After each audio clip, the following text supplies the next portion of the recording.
토니 스타크 같은 경우엔 내면적인 컴플렉스로 인해서 나르시시즘이, 도널드 씨 같은 경우에는 소시오패스 같은 그런 느낌일 수 있을 것 같습니다.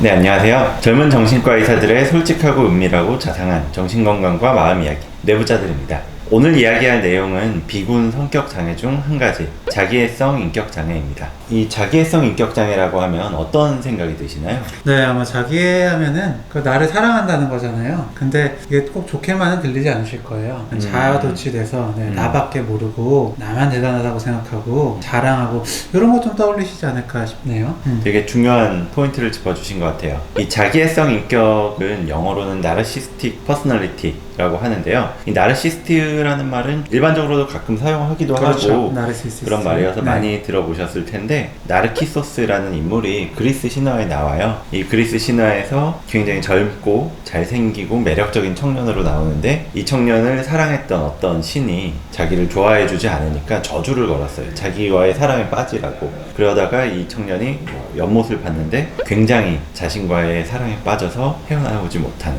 그런 인물로 그렸는데, 이거를 이제 자기애성 인격장애, 나르시스틱 퍼스널리티의 어떤 원형이라고 이야기를 하고요. 아, 네, 오랜만에 얘기 듣네요. 거기서 태어난 그 꽃이 수선 아닙니까? 맞아요. 네. 이 자기애성 인격장애가 있는 사람은 기본적으로 자신에 대한 우월감이나 과대성, 이런 걸 가지고 있다고 하고, 자신에 대해서 존경을 받길 원하는 그런 마음을 가지고 있다고 합니다. 그리고 공감 능력이 굉장히 떨어진다, 이런 패턴을 가지고 있다고 하는데요. 그럼 구체적으로 어떤 경우에 이 자기애성 인격장애를 진단할 수 있는지 그 진단 기준을 가지고 한번 이야기를 드려볼게요.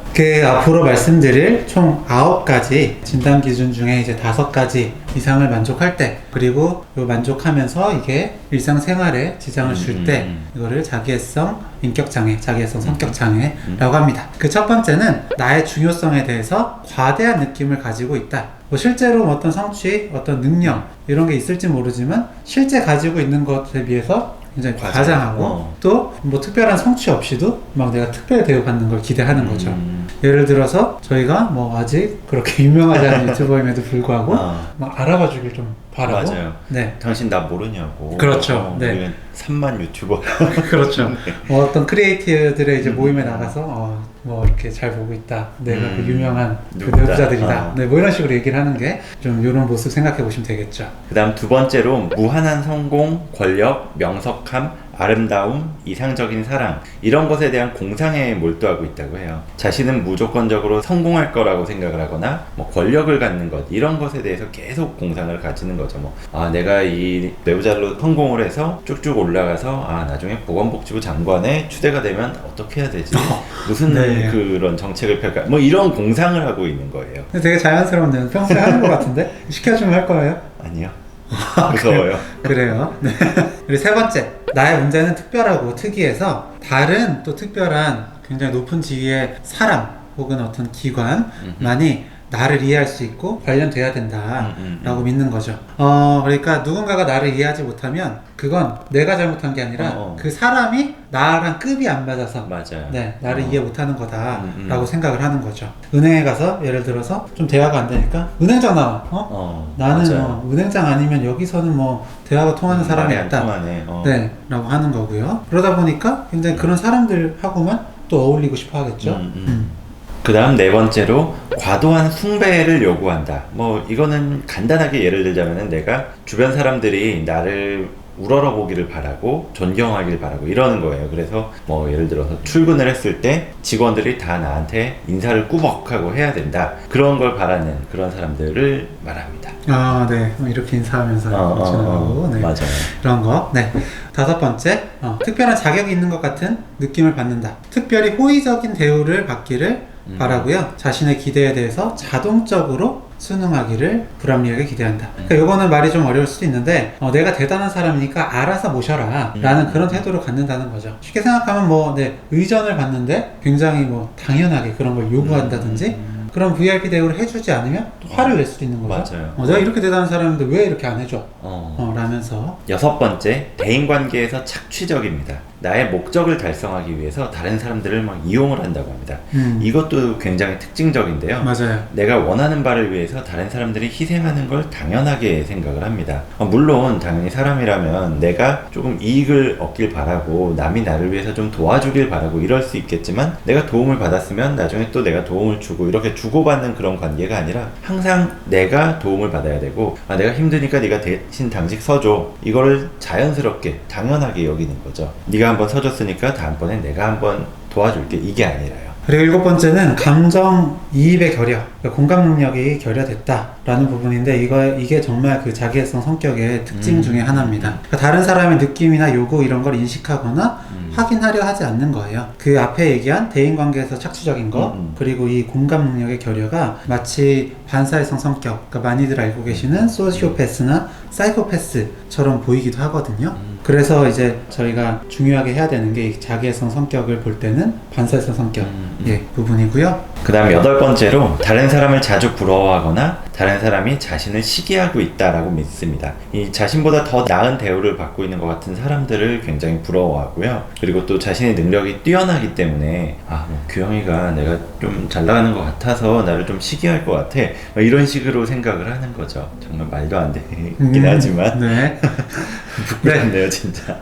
마지막 9번째, 오만하고 건방진 행동이나 태도를 보인다. 내가 대단한 사람이라고 생각을 하다 보니까 거기에 따라서 행동이나 태도는 자연스럽게 또 따라오겠죠. 내가 대단한 사람, 존경받을 만한 사람이라고 생각하니까 굉장히 건방지게 손가락으로 이런 걸 시킨다든지 맞아요. 그런 모습을 보일 수가 있습니다. 이 9가지 진단 기준을 들으시면 어느 정도 감이 오셨을 것 같아요. 그런데 이 NVK를 보면은 조금 재밌는 표시가 있었는데요. 별이 까만 별, 흰색 별 이렇게 돼가지고 자기애성 성격 장애가 2가지로 나뉜다. 마치 자기가 신 수준이거나 공감 능력이 떨어져서 남에게 굉장히 피해를 입히는 그런 사이코패스나 소시오패스에 가까운 그런 타입이 있고, 이런 타입은 남에게 피해를 주고도 양심의 가책을 느끼지 못하는 이런 경우인데요. 반대로 내면적으로 콤플렉스나 열등감을 가지고 있거나 아니면 트라우마, 정신적인 결정 이런 것 때문에 나르시시즘이 된 경우, 이렇게 2가지로 나뉠 수가 있다고 해요. 이 분류에서는 아이언맨에 나오는 토니 스타크 같은 경우엔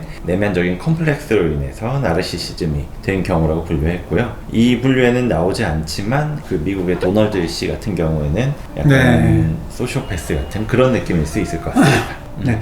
이 토니 스타크는 기본적으로 좀 오만하고 독선적이기도 하고요. 본인의 능력이 있는 건 분명하긴 한데, 그거보다 굉장히 좀 뽐내기도 좋아하고, 좀 대우해주기도 바라고, 그런 모습이 있죠. 그런데 또 보면은 굉장히 다른 사람들 말에 쉽게 상처받기도 하는 그런 모습을 보기도 해요. 저는 이런 성격이 아버지로부터 충분한 사랑을 받지 못하고 그러다 보니까 결핍이 있고, 그래서 나에게 이제 어떤 가족이 없다라는 그런 열등감, 결핍, 그거를 이제 이겨내기 위해서 보상하기 위해서 자기의 라는 좀 방어 기제를 사용한 게 아닌가라는 생각이 드네요. 그리고 앞서서 자기애성 인격이랑 감별을 해야 되는 게 그런 소시오패스, 안티소셜, 반사회성 인격을 감별을 해야 된다고 했는데, 또 한 가지가 조증사파에서 나오는 자기에 대한 굉장히 과대한 생각, 이런 것들과도 감별을 해야 된다고 해요. 조울증에서의 조증. 맞아요. 그런데 이 조증사파 같은 경우에는 말 그대로 사파이기 때문에 어떤 하나의 시기가 있고, 그 시기를 넘어가면은 평범한 상태나 아니면 우울한 상태거나 그러면은 이런 모습들이 사라진다, 이런 게 감별할 점이라고 하고요. 그리고 또 한 가지 과대망상, 조증뿐만 아니라 다른 병에서도 있을 수 있는 과대망상 같은 경우에는 자신이 능력을 가지고 있는 것에 대해서 굉장히 깊은 믿음이 있다라고 그래요. 그러니까 이 자기애성 성격은 아직은 내가 그렇게 대단한 사람이 아니지만 앞으로 이렇게 될 것이다 라고 믿고 있는 거라면은 망상은 이미 그게 되었다. 예를 들어서 저희가 이제 구독자분들이 많긴 하지만 길거리를 가면은 별로 알아볼 수 있는 분들이 별로 없단 말이에요. 어쩌다 한번 마주칠 수 있을까? 이렇기 때문에 아직은 불가능합니다. 다니면서 저 사람들이 다 나를 알아보고 있을 것 같다. 역시 난 대단해. 이렇게 믿고 있으면 이게 망상이 되는 거고요. 지금은 이제 알아보는 사람들이 없지만 앞으로는 우리가 100만, 1000만 구독자가 돼서 굉장히 많은 사람들이 다 나를 알아볼 수 있을지도 모른다. 그렇게 될 것이다 라고 생각하면은 나르시스틱 퍼스널리티, 자기애성 인격이라고 하는 겁니다. 그것도 망상인가요? 뭐 그 정도는 생각해 볼 수 있지 않을까요? 네. 이런 자기애성 성격 구조를 가지신 분들은 다른 인격 성향에 비해서는 그래도 치료에 도움을 받으러 오시는 경우가 좀 제법 됩니다. 왜냐면은 자기의 손상을 입는 경우가 굉장히 많기 때문이에요. 나는 이렇게 대단한 사람인데 그만큼 대우를 못 받는 경우도 많고요. 맞아요. 그리고 그만큼의 성취를 이뤄놔야 될 것 같은데 그게 손에 잘 닿지 않는 경우들도 많으니까요. 그렇게 해서 힘들어지면 우울하거나 불안해져서 그런 문제를 해결하기 위해서 병원에 오시는 경우가 꽤 많습니다. 그렇다 하더라도 본인의 성격 구조, 성격 패턴에 대해서 이야기를 하고 다루는 거는 쉽지가 않죠. 그래서 만약에 제가 이렇게 병원에 자기애성 성격을 가진 사람이에요. 좀 우울하고 불안해서 이제 병원에 갔어요. 선생님한테 이렇게 얘기를 하는 거예요. 내가 이렇게 대단한 사람인데 찾아보니까 윤희 선생님 중에 뭐 이 분야에서는 좀 괜찮은 사람인 것 같아서 뭐 왔는데 좀 어떻게 괜찮나요? 라고 하면 어떻게 하시겠어요? 사실 이 성격 패턴에 대해서 처음부터 알기는 어렵기 때문에 아마 처음에 그렇게 초반에 말씀을 하시면은 뭐 감사하다, 뭐 잘 봐드리겠다 이렇게 인정을 해드리는 말씀을 드릴 것 같아요. 그런데 이런 문제가 여러 번 반복이 된다든지 아니면은 이런 성격 패턴이 자꾸만 드러난다 그러면서 뭐 저한테도 뭐 비난을 하거나 이럴 때도 있고 되게 대단한 분인 줄 알았는데 생각보다 그렇게 도움이 안 되는 것 같다 뭐 이런 얘기를 하신다든지 왜 나를 인정을 안 해주냐 이런 식으로 약간 화내는 반응이나 이런 것들을 하면은 그쯤부터는 이제 성격 구조에 대한 이야기를 할 텐데요. 뭐 예를 들자면은 그런 부분을 제가 못 알아들인 것 같아서 조금 죄송한 마음이 있습니다. 하지만 자꾸만 본인의 성취나 이런 대단함을 인정받기를 바라는 마음이 생기고 그것 때문에 뭐 예를 들면 저와도 마찰이 생긴다든지 아니면 혹시나 주변 사람들하고 마찰이 생겼었던 것 중에서 혹시나 방금 같은 패턴이 작용을 한 건 아닌가요? 뭐 이렇게 질문을 던져볼 수 있을 것 같아요. 이게 참 처음에 이렇게 얘기하기는 쉽진 않지만 좀 오랜 시간 뭐 얼굴을 보고 대화를 하고 이렇게 관계가 좀 쌓이다 보면은 이런 얘기를 다룰 수도 있고요. 저한테도 누군누구님께서는 굉장히 좀 그 인정받는 게 중요한 것 같다. 지금 여기서도 좀 인정받으시려는 것 같다. 이런 걸 얘기를 하면서 본인의 성격적인 부분에 대해서 한 번 더 생각을 해보실 수 있게 좀 이렇게 가이드를 할 것 같습니다. 맞아요. 뭐 만약에 이런 자기애성 성격을 가지신 분이 주위에 있다 라고 하면 어떻게 할 거예요? 사실 뭐 그분이 나를 너무 많이 자극을 하거나 아니면 나에게서 계속 착취적인 어떤 행동을 하지 않는다면 상관이 없을 텐데 자꾸만 착취적인 어떤 행동들을 할 수 있을 거예요. 나 이것 좀 해줘 이것 좀 해줘 하는데 초반에야 조금 들어줄 수 있을 텐데 계속 같이 뭐 일을 한다든지 아니면 친한 사이로 남기가 쉽지만은 않을 것 같아요. 치료적 관계가 아니라 저는 개인적인 관계라면 확실히 이제 나한테 뭘 너무 좀 과도한 걸 시킨다 그러면 좀 분명히 선을 그어야 될 것 같고요. 그렇지 않고 좀 인정을 바라시는 부분에 대해서는 좀 최대한 좀 맞춰드리지 않을까. 맞아요. 네, 이런 생각도 좀 드네요. 좋습니다. 이 자기애 자체는 특히 초기 성인기에는 여러 가지 장점이 있습니다. 스스로 자신감을 갖고 무언가 일을 하는 데 있어서 그리고 나한테 능력이 있다 이런 걸 어필하는 데 있어서도 분명히 도움이 되죠. 그렇지만 과도한 자기애 때문에 뭐 인간관계 패턴이나 다른 생활에 여러 가지 문제가 있다면 이걸 알아차리는 데는 문제가 되기도 하고요. 맞아요. 그래서 지금 좀 전에 저희가 이야기한 것처럼 주변 사람들이 자꾸 선을 긋고 멀리하고 이렇게 되다 보니까 점점 고립될 수밖에 없죠. 외톨이가 될 수밖에 없는데 그런 문제가 이제 발생했을 때는 병원을 찾아오거나 상담을 하시거나 그런 경우가 있을 테고요. 그게 생각보다는 많이 도움이 될 수 있습니다. 네. 오늘 저희가 준비한 영상은 여기까지고요. 다음번에는 1차성 자기애와 2차성 자기애 이런 차이에 대해서도 좀 더 깊이 이야기를 드려보도록 하겠습니다. 감사합니다. 감사합니다.